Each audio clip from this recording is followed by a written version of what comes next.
1. What's up, everybody? Welcome to the GK4FREE podcast this week. My name is Hunter Gilstrap, here with co-host Will Marshall, and our guest this week is Kyle Morton, pro goalkeeper from St. Louis FC in the USL Championship. What's up, Kyle? Hey, guys. Hope everybody's doing well. Kyle, where are you?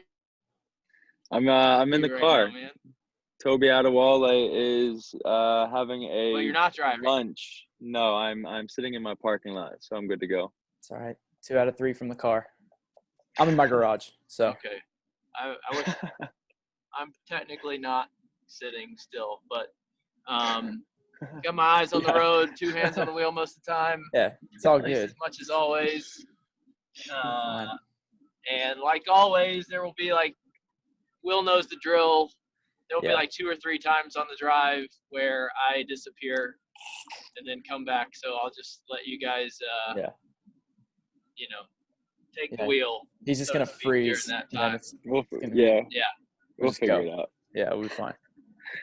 So this is pretty cool. This is fun. This is, we've had guests before, and I guess Bohonic we had on, and kind of Will and I both know Bohonic really well, but this is even better having, no offense to Bohonic, but this is just cool because I feel like you guys are both my guys. You know what I mean? I got a handful full of guys out there, right, that I really, really feel like are my guys that I, love to work with and, love, as people and have great relationships with. And so it's super cool to be able to have you and Will here at the same time to talk about career and goalkeeping and, all the stuff that we love. So thank you, Kyle, all the good for stuff. making some time for us. No, of all course. The good stuff, yeah. I love goalkeeping, so anytime I can talk about it. Yeah. Oh, yeah. Just a junkie. Goalkeeping junkie. I don't know if that's true. You know what I love about you, Kyle, is you from the first time you just sort of project the vibe of I keep these things in perspective. I have a balance in my life. You know what I mean? And I know you take. I'm not saying you don't take it seriously, but I just think that you've got this great sort of approach to goalkeeping in life that kind of what happens is going to happen, and you're gonna super hard and do all the things you can do. And I know you got a strong faith and kind of leave the rest up to God. But it's just refreshing to see that, and no panic in the things that you can't control. And I feel like that's such a valuable way to approach being a goalkeeper at any level. Mm-hmm. Yeah, you're touching on it, but I think we'll touch on it later in the interview. But yeah, that's definitely one of the things that I've learned growing up and in my professional career, and even from year 3 to year 4, I think that's one of the biggest developments of just letting the control or letting your foot off the gas and just kind of let things happen and see where it takes you. But yeah, definitely I'm kind of one of those guys where I'm all about goalkeeping, but I know that there's other things out there that need to be done also. Absolutely. Yeah, I'm going to give our first Ryan Hewling shout out. We talked about that a little bit this week, Will. Ryan Hewling's the goalkeeper coach at UMass. That's right, yes. With us in Pittsburgh. He had a thing he always used to say. He called them the controllables, and obviously he didn't trademark that, but he was big on the controllables. You focus on the controllables, and that's all you can do. The rest is outside of what we can handle. And there are very few controllables at this position. Being able to ride that wave can go a long way and lead to a long career if you got the patience and the work rate to go along with it. So tell.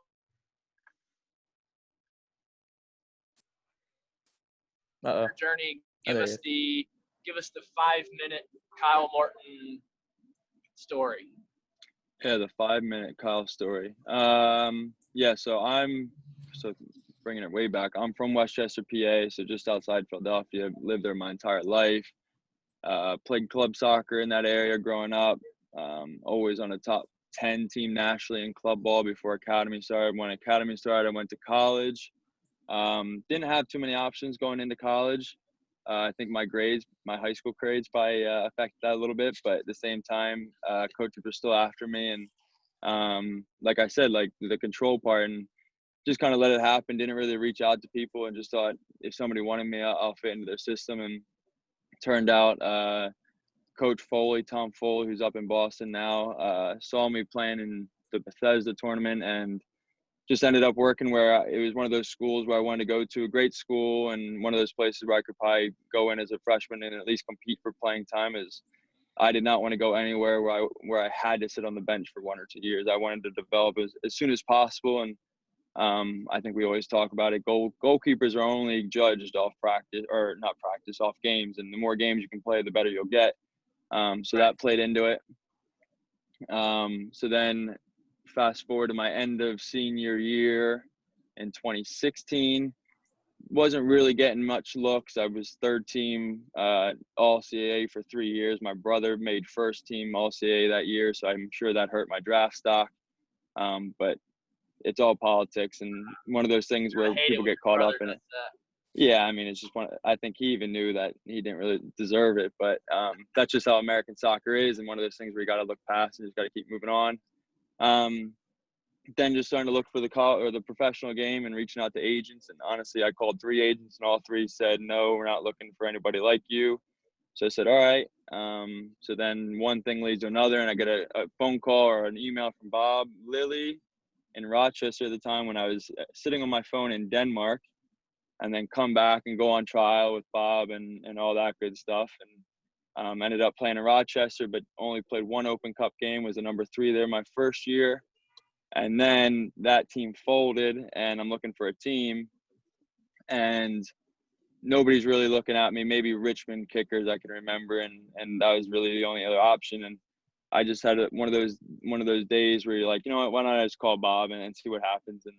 And I thought Bob would just offer me a contract after a good year in Rochester, but instead, he said, why don't you come to this invite combine where we're bringing college kids and other pros? I'm like, well, Bob, you just see me for a year, you know, like what's going on here? So just kind of bit the bullet and went out there and kind of knew that he wanted to see if I was training well in the off season and see how much I improved. Play it by Bob's rules. Yeah, and that's something you have to learn quick with Bob. And so did that, and you were there, Hunter. It was the first time I met you, and thought I did all right, and got a contract from there. And then that year I actually tore my ACL. Was that year, 2018? Yeah, 2018 tore my ACL, so it was done after 3 games. And 3 games or 5 games? Yeah, 3 games, 3 games.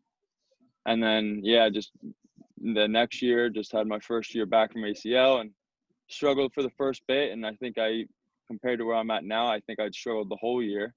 And then after Pittsburgh, I decided to come out to St. Louis, and that's where I'm at now. Very cool. And for anybody that might not, be familiar with the names and stuff like that, so Bob Lilly he's currently the head coach for the Pittsburgh Riverhounds, and it was during my time as assistant coach and goalkeeper coach for the Pittsburgh Riverhounds. That's where I met Kyle. There's a lot of weird interconnected stuff here that we don't have time to get into, but like when Kyle's rookie year, he played in Rochester with other 2 goalkeepers Tomas Gomez and Dan Lynn. And obviously also came to Pittsburgh. Bob came, and Dan also played at the University of Pittsburgh, where I was a goalkeeper there, and coached Dan in college, who also was Will's teammate at Pitt. So it's just funny how I lived in Westchester for a year, and Kyle's from Westchester. Yeah. Weird stuff. Yeah, and then Will played his Final Four tournament with Westchester back in Pitt. It's just so strange how it's all worked. But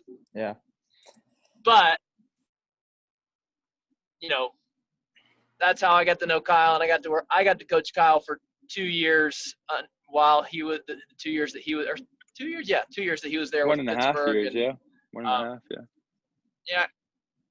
Well, I didn't. It wasn't. I left in September, not halfway through the year. There was like a month and a half left. Okay, so,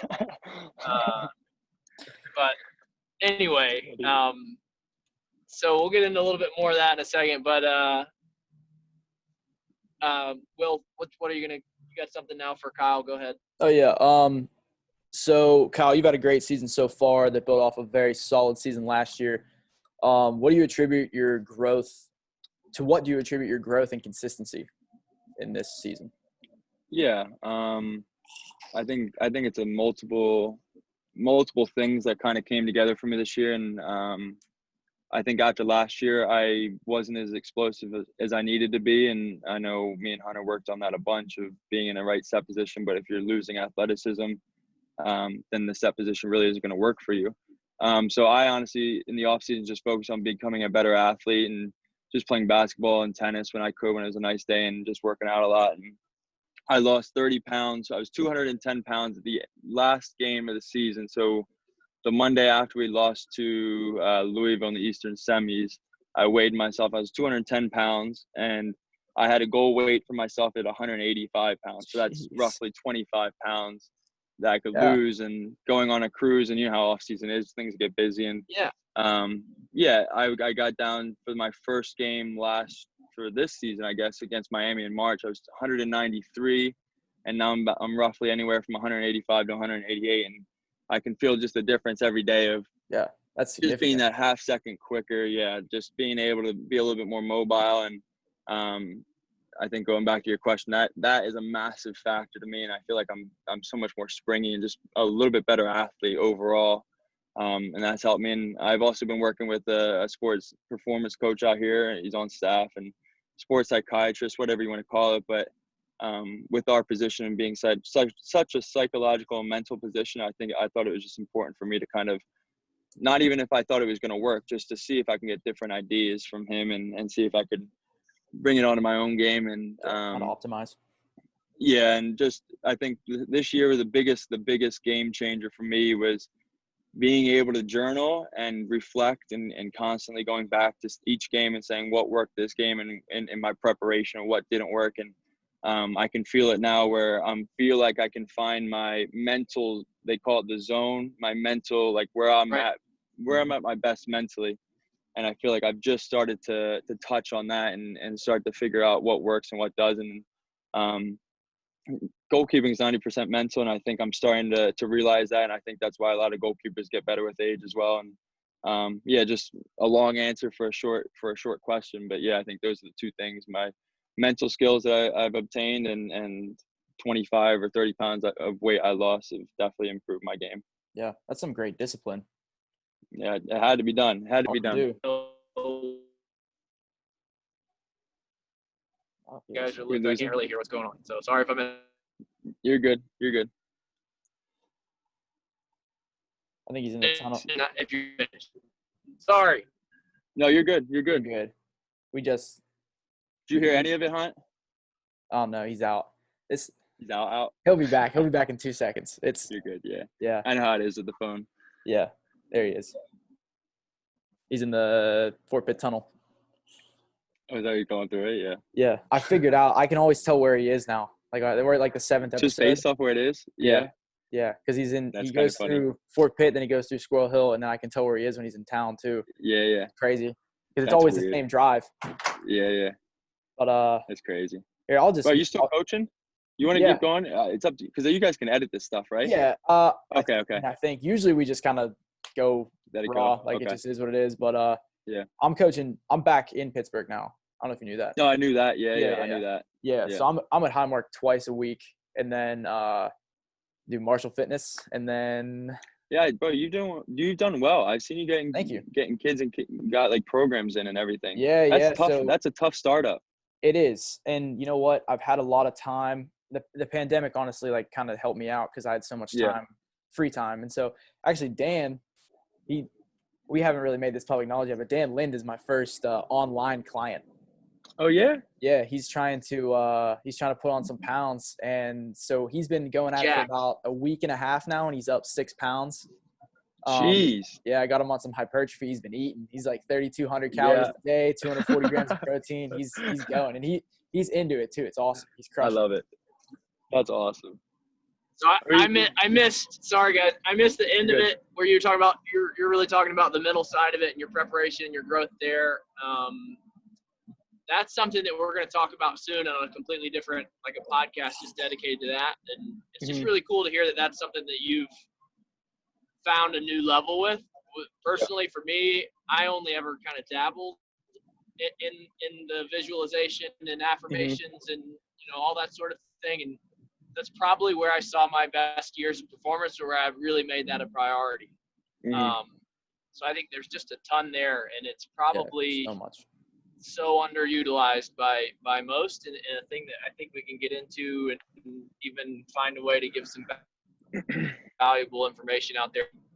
Come up with sort of a the mental side of goalkeeping for dummies to help. I'm not calling you a dummy, Kyle. No, I know. But you know what I mean? Like come up with maybe a quick, because there's only a few very specific things. Like if you were to say these are the 3 boom, boom, boom mental things everybody could do that will actually help them, I think that's not even that difficult to come up with. Yeah, you know what I mean? Because it's very easy. It's a much more simple approach than I think most even realize. Yeah. It's just about committing to actually put the time into doing it. Yeah. And what's crazy is the time is it's not bad timing either. Like doing it takes 5 minutes. You know what I mean? Yeah. 5 minutes and then you're good to go. Absolutely. Yeah, absolutely. All right. Real quick, we'll talk about this, then we're going to get into courses. Okay. So you guys have had a awesome, fun to watch season, kind of right there on the bubble all season. Won your first playoff game. Super exciting what you guys have going on. Now you're heading to Louisville City for the Eastern Conference semifinals in the USL Championship this weekend. What's your approach look like this weekend to a game like that? It's so cliche, but it's exactly the same as the first time that we played Louisville. If you start to think about becoming big game and you start to change your routine around, then you're going to start to feel the pressure and you're not going to perform at your best. And I think for me, it's just doing the same exact thing and not even thinking it's the last game of the season and just kind of going about your business. Yeah. I mean, it's going to be exciting. Simple. It's going to be exciting, but it's going to be fun. Yeah. Going back to the mental thing and finding like an optimal state, right? That's the hardest thing. It's tough because, that it's not overhyped, but at the same time, you can't be, it can't be training approach. Yep. So, in a season where you play, this season's obviously been less, but typically you play in 30 games, playing all the time, finding a way to, get yourself up enough, to be able to perform and fire on all cylinders, have that heightened level of focus and attention that you need to perform in a game that you can't really create in training, but at the same time not being over hyped, right? And finding a consistent way to do that week in and week out. And I think that's typically what the difference between elite professionals and everyone else. Definitely. We always talk about for the mental state is the things that you can control as a goalkeeper, because it happens so fast. And going through film, I look at my analyzing is my set shape right? Am I in the right spot? And what was my mental state when he was about to shoot? Was my mind racing, or am I just sitting there relaxed?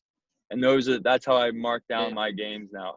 Can I meet all those three criteria? And if they do score, they score. It's a good shot. Or something may happen. Yeah. But you can only control those 3 things, But that's really another whole topic. It's another whole topic. Yeah, it really is.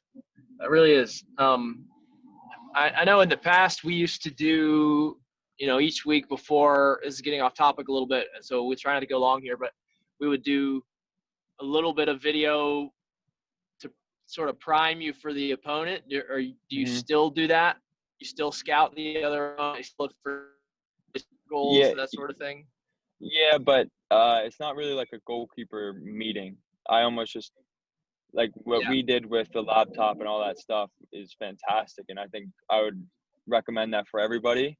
But here, what we used to do it until COVID, and now it's just kind of like Jonesy, the goalkeeper coach, would just send me all the information, all the clips, and I'll just go through one by one. Right. Which maybe some teams 17, like Hartford, we never seen play, so it was 30 minutes of clips of just kind of seeing what their tendencies are, and you know what I mean. You get a picture of what's going to happen before it's going to happen, and I feel like I find a lot of relaxation in that as well. Yeah, just feeling like you're prepared, like you've seen it before. Yeah. Not like you're going. You've done your homework. Yeah. Cool. All right. Well, I want to get into sort of the back half of the program here. We put out a little content this week on crosses, a little bit of sort of what to do, how to do it. I think I don't like using modern, right? Because modern, the modern game is just a bit of a cliche. I think soccer is just soccer. And there are obviously trends, but I would say that one of the big trends I feel like among goalkeepers at the highest level is a much more safe approach to crosses. You know what I mean? Almost don't go at all, right? Unless you have to go. And I know that's one of the things I really appreciated about getting to work with Bob Lilly the last few years that I was coaching, because when I was a player, I felt like crossing was a strength of mine. It was something that I felt was a really important part of the game, like being able to come and command your area. I think that's a big strength of yours, and it's been cool to see after you left Pittsburgh that it looks like you've continued to have that be a strength of yours.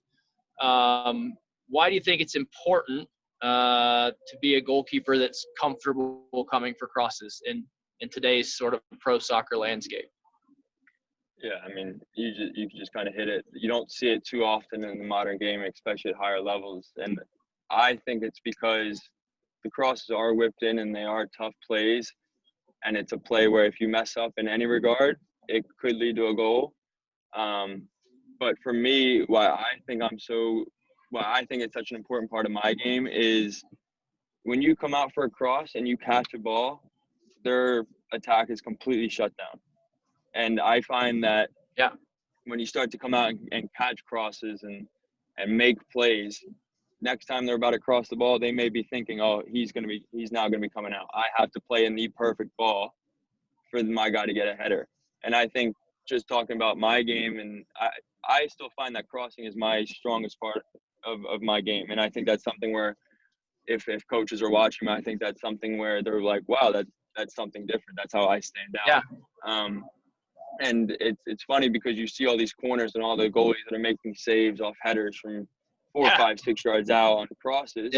But I'm not finding I'm making those saves because I'm actually taking the cross.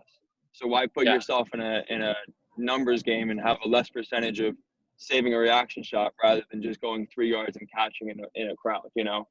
And I think that's something so I'll just, with Bob Lilly, he has crosses all day, every day. And if you're not coming out for a cross, you are going to get annihilated for it because he knows how important it is for a goalkeeper's demeanor, his presence of coming for crosses, and how much it can help a team and how much it can have an impact on the game. And in a system like his where you're not facing many shots, I had to come for crosses to still compete. And even now, sometimes I feel like I'm not coming out for crosses in the game. I'm like, what is going on? Like, why am I not playing well?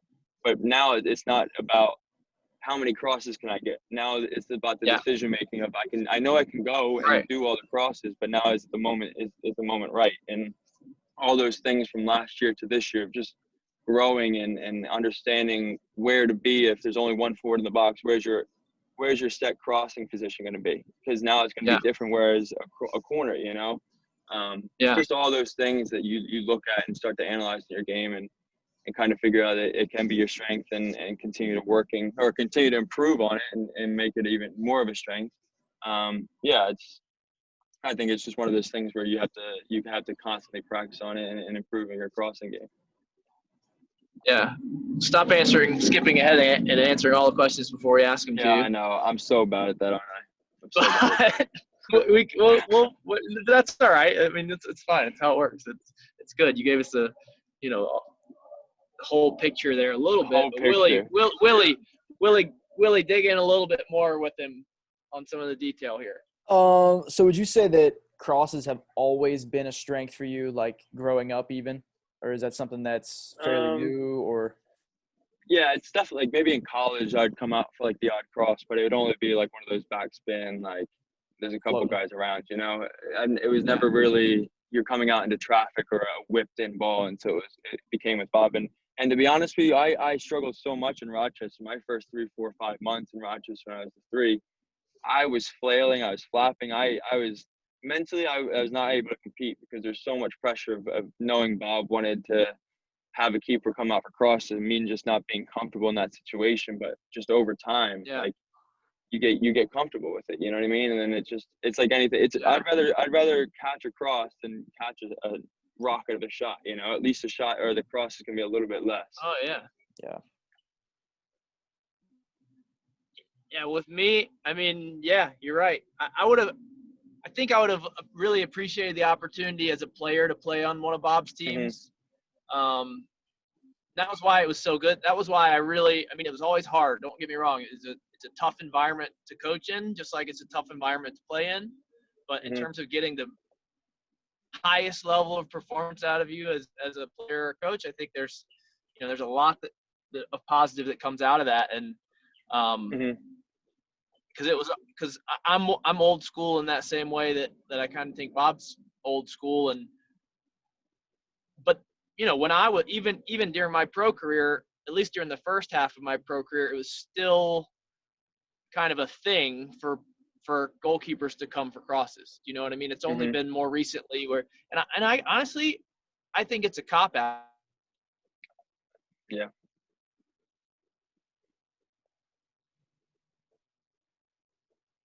Do we lose him, Will?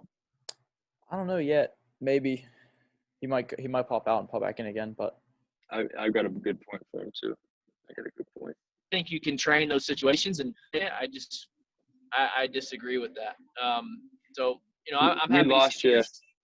We lost you for like that whole sentence. Right after I was just saying that I just don't think that the fact that service is so much. I don't really think that service is that much better than it used to be. There've always been elite players that can play great balls. I just think it's become okay. And I think coaches and goalkeeper coaches have taken their foot off the gas way too much with the expectations they put on to players, and especially goalkeepers that just now I think if you've made it to the highest level in most environments, you can just kind of do whatever you want. And as long as you're not making bad errors, you can play the game how you want to play the game. And that's a difference in philosophy, I think. But the cool thing about you now is you've been on two sides. You've been in the pressure cooker environment where you were forced to really get stretched out of your comfort zone. Now you're in a completely different environment where it is much more relaxed, and you kind of get to manage the position and play it the way that you would probably choose to play it. But the cool thing is seeing that you're still managing crosses well. You still have a big presence. You're still doing a lot of these old school things, and I think that's super cool to see. Yeah. Let's talk about. We've already talked a ton about Bob.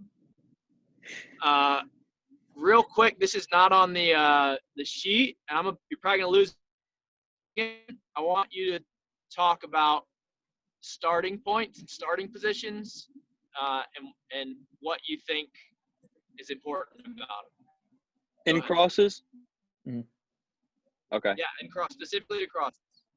Yeah. So I think the set position or the starting position, however, we'll just call it a starting position today, but I think the starting position is the key to coming in and claiming a successful cross. If you are out of position by maybe a half yard and you're a half second late, you're going to be a half second late to the ball, and you're going to either have to now punch or you're just going to have to hope that somebody doesn't head it in. I alluded to it before, but my game has changed in crosses to where my set position is not the same every single time, where I'm 3.5 yards from the goal line in the middle of the goal for every single cross. And at the beginning of my whole career, I was that because I wasn't understanding how the game worked and all these different things. But now, like I said to Hunter, if you have one guy in the box, now you're thinking, okay, where is this guy going to be most dangerous? Where can I beat him to the ball? if the guy is on the other side of the 18, you can just play the middle of the goal and be a little bit more aggressive because the space is not going to score, only the man.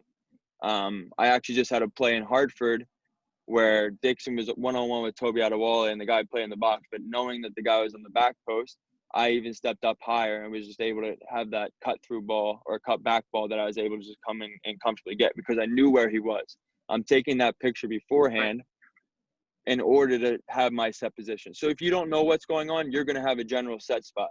But if you know what's happening and what the tendency or what their game plan maybe is, now you're starting to go a step advance of them and starting to play a little bit quicker than they are.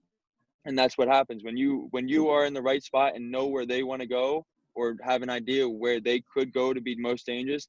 Now you're already reacting quicker than they are because you're expecting it to be in that spot. And for the crossing position, there is no one set position or one place that you need to be. I'm different. I may be bigger and slower than somebody that's 6 feet tall and smaller that can play on their line and still get to the spot. It is all depending on your strengths as a player and your style and your center backs. There's so many things that go into it. But when you do start to figure it out, that's when you have to start implementing it into your game. You can't just go about it and be generic. Oh, I'm going to be here for this. You have to start almost planning where you're going to be and having these set positions based on what's happening in front of you. That's great. Okay. Reading the game. Yeah. Absolutely. We just got a warning about 10 minutes in our thing. I guess Zoom's tightening up the rules again for length of meetings. Oh, really? Jeez. So I'm gonna I got one quick thing for you, and then I'll let we'll kind of figure out some things that can help some kids. I do have like a 30-second answer here, Kyle. Yeah. On what you just said, you know what I mean? Like, I agree. You can't just play high 3-4 yards off your line all the time. You can't play on your line all the time. You have to be dynamic and intelligent about when to do that. But, what would you tell a young goalkeeper who's just so afraid, right? They're so afraid to take a chance with a starting point for a cross that is 2.5, 3 yards off their line. To go out to that higher spot. What would be your encouragement and your words for them? I would go back to the basics and just have whoever is around you and just throw balls right in the front just so you can get the footwork and get the confidence that you can start to do it. And then the most important thing is go and do it in practice. If you're not doing it in practice, you won't do it in a game. Go and make your mistakes in practice, and maybe you get yelled at whatever level you're at. Who cares? You're trying to improve your game, so go out and do it in practice. And then when it becomes natural and you feel comfortable, now that's when you take it from practice into a game, and it'll just start to happen naturally. So go back to the fundamentals and go back to the very basics. Will, I know. Ask for it. Love it. Will, I know we talked over the course of your last season you played in college about, starting points and what you can come from, come for. Did you feel like because the way you deal with crosses, Will, is so much different than the way Kyle has to deal with crosses, because Kyle, you're 6'4", and Will, you're 5'7". 5'5". I was gonna say 5'8". But different. But what Will was also able throughout his senior year in college to come deal with crosses. So that's a pretty wide range. You know what I mean? So Will and Kyle both give us a little bit of perspective on what it means to be able to come for crosses, not being necessarily limited to your size and getting told, well, you're a smaller keeper, you can't come for anything, and oh, you're a big keeper, you have to come for everything. Yeah. Will, you go ahead first. I think a big part for me was just doing it. Like for my 4 years at Pitt, we took crosses in training, but I didn't play often, so I didn't get a chance to take live crosses very often. And getting into Westchester in the very beginning of the season, like I wasn't coming for a lot of crosses at all. And then I got to the point where we're getting into like the conference tournament, and it was like I have to start going and getting more balls than I was. And so then just, go get one, then another, and then another, and then that success kind of compounds. And then I got really comfortable, and I was feeling really good once we got into the national tournament, and then going on to the semifinal in the national championship. So I think a lot of it is just taking reps and having good reps, and then just finding the comfort in that.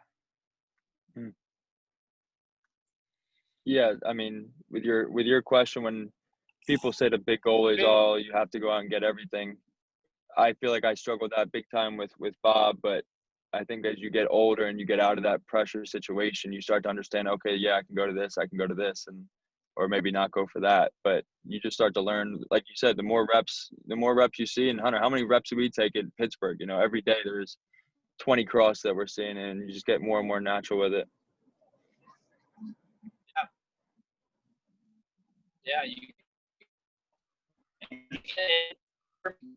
I echo what you guys are saying.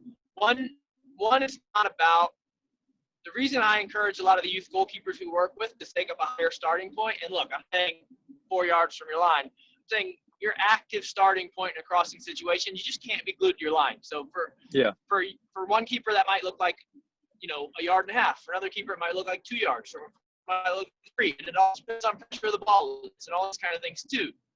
Get high with get high, right? And go for what you go for. But at the end of the day,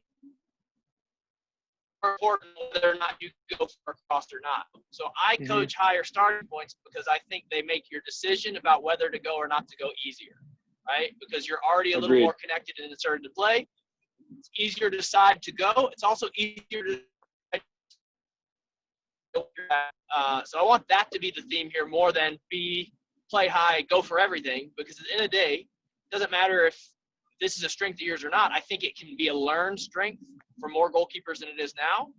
But at the end of the day, good decisions are more important than coming for crosses. Agreed. Absolutely. Okay, I think we got like 2 minutes left. Yep. Kyle, any valuable stuff you've got?